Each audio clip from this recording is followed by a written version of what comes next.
nous allons voir comment comprendre un texte sur l'uniforme. Je vais commencer par un peu de vocabulaire, vocabulary, qu'on appelle aussi en anglais useful words. Donc je vais les prononcer et tu vas les répéter. Listen and repeat. A uniform. A shirt. Trousers. A tie. Shoes. To wear. A blue shirt. A red tie. Must. Quand on a un texte sur l'uniforme, il faut le lire 2 fois. La deuxième fois, on va essayer de distinguer les informations importantes. Donc, on essaiera de repérer les noms qui sont associés au monde scolaire et au monde de l'uniforme. Uniforme, a uniform, a shirt, une chemise, shoes, des chaussures. On regardera également les adjectifs et notamment les adjectifs de couleur. Tu vois que j'ai mis un petit symbole attention et je l'avais mis ici également. Parce qu'en anglais, quand la couleur est directement associée au nom, eh bien ce n'est pas dans le même sens qu'en français. En français, on va dire une cravate rouge. En anglais, la couleur se met avant. Red tie. Donc on fait bien attention à ça. Donc quand le nom est associé à l'adjectif directement, quand il n'est pas séparé par un verbe. Donc je reprends quelques couleurs que tu connais sans doute. Red, blue, white, dark blue.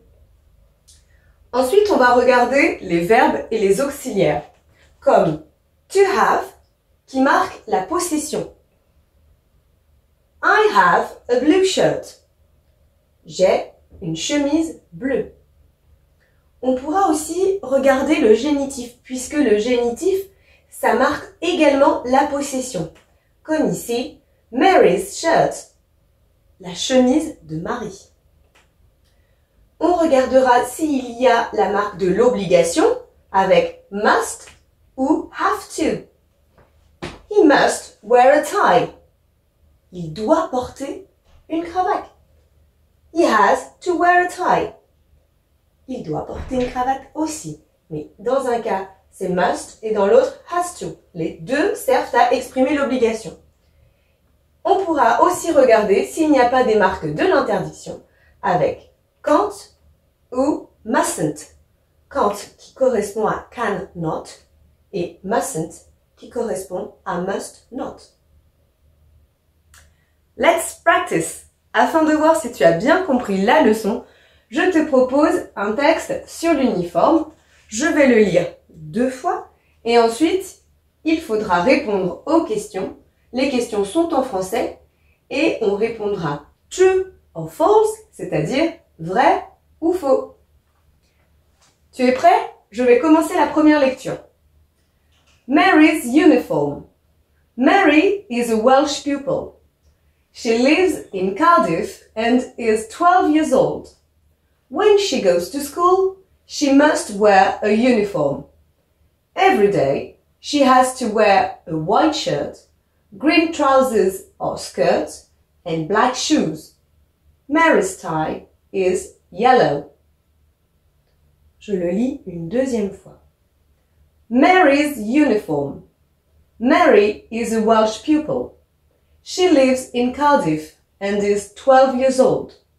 When she goes to school, she must wear a uniform. Every day, she has to wear a white shirt, green trousers or skirt, and black shoes. Mary's tie is yellow. Première question. Mary est une élève anglaise. True or false? C'est vrai ou c'est faux?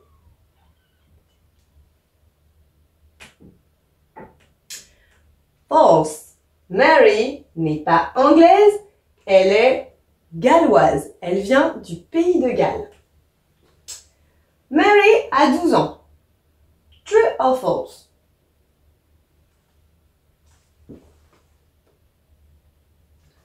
It's true. C'est vrai. She is 12 years old. Elle a 12 ans. Elle est obligée de porter l'uniforme.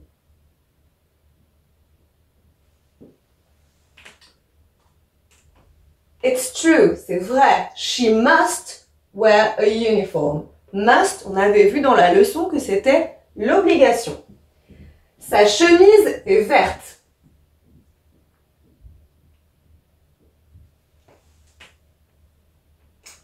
False. White shirt. Donc là, on est sur une chemise blanche.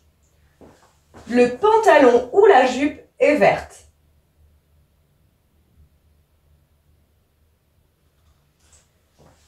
Pantalon, jupe, green.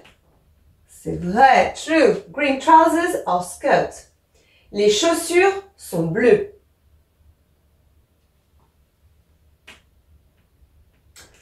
False. Chaussures, shoes, black. Black shoes. Les chaussures sont noires.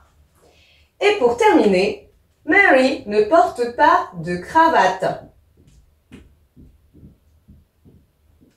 C'est faux puisque Mary porte une cravate jaune. Mary's tie is yellow. La cravate de Marie, là j'utilise bien le génitif, c'est-à-dire la possession, est jaune, is yellow. Donc ici la couleur est séparée parce qu'il y a un verbe. I hope it's easier for you now. See you later. Bye. Maintenant que tu as tout compris, entraîne-toi en faisant les exercices ci-dessous.